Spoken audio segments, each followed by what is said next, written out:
열왕기상 12장. 북쪽 지파들의 반항.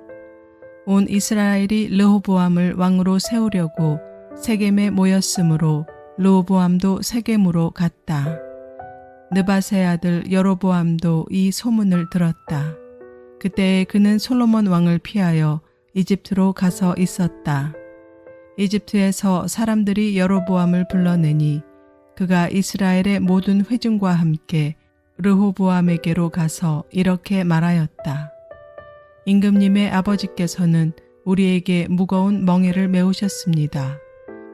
이제 임금님께서는 임금님의 아버지께서 우리에게 지워주신 중노동과 그가 우리에게 메워주신 이 무거운 멍에를 가볍게 해 주십시오. 그러면 우리가 임금님을 섬기겠습니다. 르호보암이 그들에게 말하였다. 돌아갔다가 사흘 뒤에 나에게로 다시 오도록 하시오. 이 말을 듣고서 백성들은 돌아갔다. 르호보암 왕은 부왕 솔로몬이 살아있을 때 부왕을 섬긴 원로들과 상의하였다. 이 백성에게 어떤 대답을 해야 할지 경들의 충고를 듣고 싶소. 그들은 르호보암에게 이렇게 대답하였다. 임금님께서 이 백성의 종이 되셔서 그들을 섬기려고 하시면 또 그들이 요구한 것을 들어주시겠다고 좋은 말로 대답해 주시면 이 백성은 평생 임금님의 종이 될 것입니다.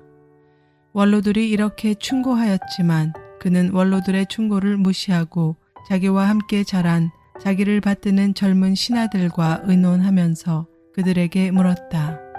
백성들이 나에게 부왕께서 메워주신 멍에를 가볍게 하여달라고 요청하고 있소. 이 백성에게 내가 어떤 말로 대답하여야 할지 그대들의 충고를 듣고 싶소. 왕과 함께 자란 젊은 신하들이 그에게 말하였다. 이 백성은 임금님의 아버지께서 그들에게 메우신 무거운 멍에를 가볍게 해달라고 임금님께 요청하였습니다. 그러나 임금님께서는 이 백성에게 이렇게 말씀하십시오. 내 새끼 손가락 하나가 내 아버지의 허리보다 굵다. 내 아버지가 너희에게 무거운 멍에를 메웠다. 그러나 나는 이제 너희에게 그것보다 더 무거운 멍에를 메우겠다. 내 아버지는 너희를 가죽 채찍으로 매질하였지만 나는 너희를 쇠 채찍으로 치겠다 하고 말씀하십시오. 왕이 백성에게 사흘 뒤에 다시 오라고 하였으므로 여로보암과 온 백성은 사흘째 되는 날에 르호보암 앞에 나타났다. 왕은 원로들의 충고는 무시하고 백성에게 가혹한 말로 대답하였다. 그는 젊은이들의 충고대로 백성에게 말하였다. 내 아버지가 당신들에게 무거운 멍에를 메웠소. 그러나 나는 이제 그것보다 더 무거운 멍에를 당신들에게 메우겠소.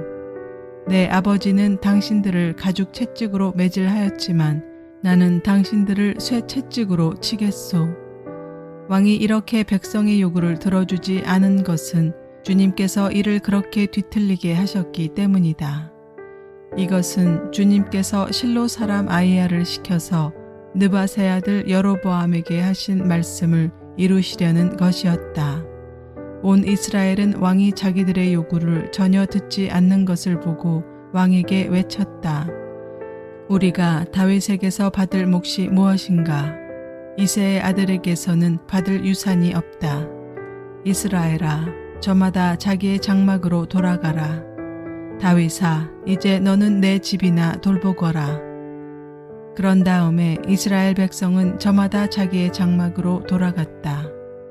그러나 유다의 여러 성읍에 살고 있는 이스라엘 자손은 르호보암의 통치 아래에 남아 있었다.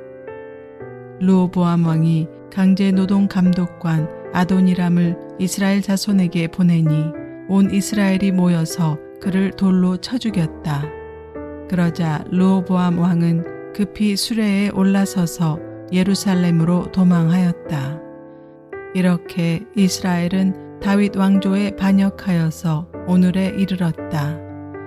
이 무렵에 온 이스라엘 백성은 여로보암이 돌아왔다는 소식을 듣고서 사람을 보내어 그를 총회로 불러왔으며 그를 온 이스라엘을 다스리는 왕으로 추대하였다. 그리하여 유다 지파만 제외하고는 어느 지파도 다윗 가문을 따르지 않았다. 스마야의 예언. 르호보암이 예루살렘에 이르러서 온 유다의 가문과 베냐민 지파의 동원령을 내려 정병 18만 명을 선발하였다. 그래서 이스라엘 가문과 싸워서 왕국을 다시 솔로몬의 아들 르호보암에게 돌리려고 하였다. 그러나 그때 하나님께서 하나님의 사람 스마야에게 말씀하셨다. 너는 유다 왕 솔로몬의 아들 르호보암과 유다와 베냐민의 모든 가문과 그 밖에 나머지 모든 백성에게 이 말을 전하여라. 나 주가 말한다. 일이 이렇게 된 것은 내가 시킨 것이다. 너희는 올라가지 말아라. 너희의 동족인 이스라엘 자손과 싸우지 말고 저마다 자기 집으로 돌아가거라. 그들은 이러한 주님의 말씀을 듣고 주님의 말씀에 순종하여 모두 귀향하였다. 여로보암이 하나님에게서 돌아서다.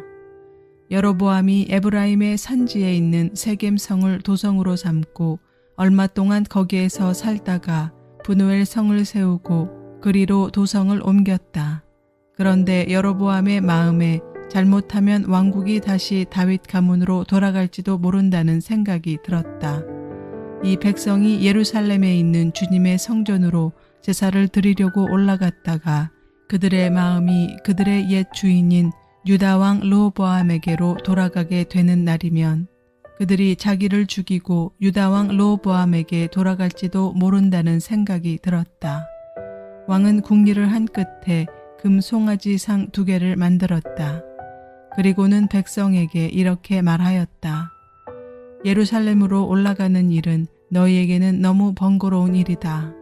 이스라엘 백성아, 너희를 이집트에서 구해주신 신이 여기에 계신다. 그리고 그는 금 송아지상 2개를 하나는 베델에 두고 다른 하나는 단에 두었다.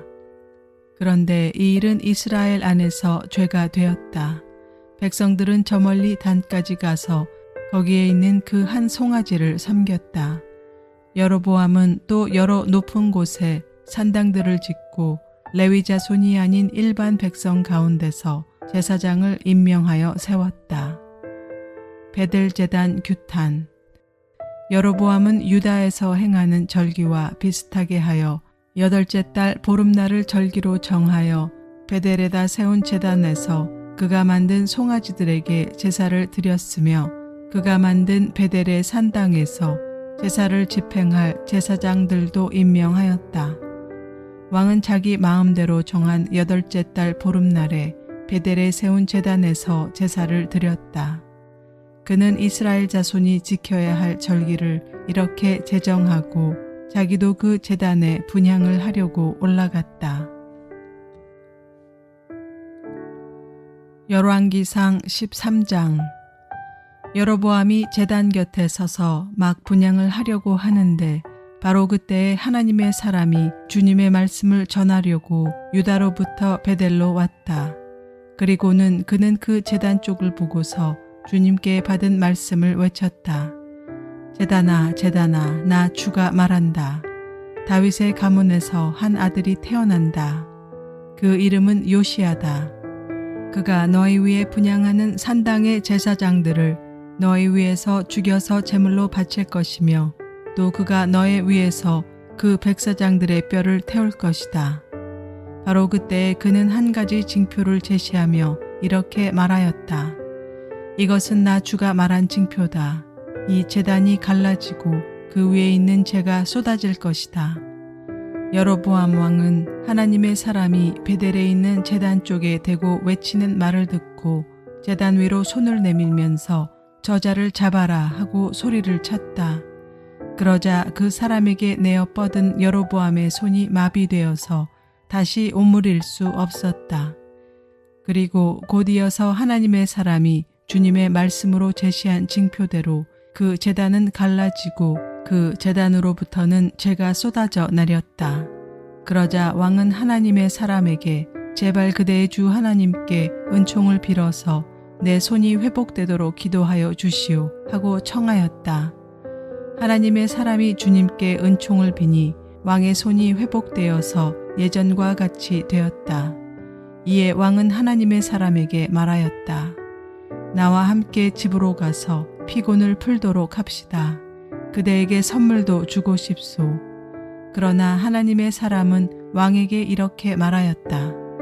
비록 임금님께서 저에게 왕실 재산의 절반을 주신다고 하여도 나는 임금님과 함께 갈 수 없습니다. 이곳에서는 밥도 먹지 않겠으며 물도 마시지 않겠습니다.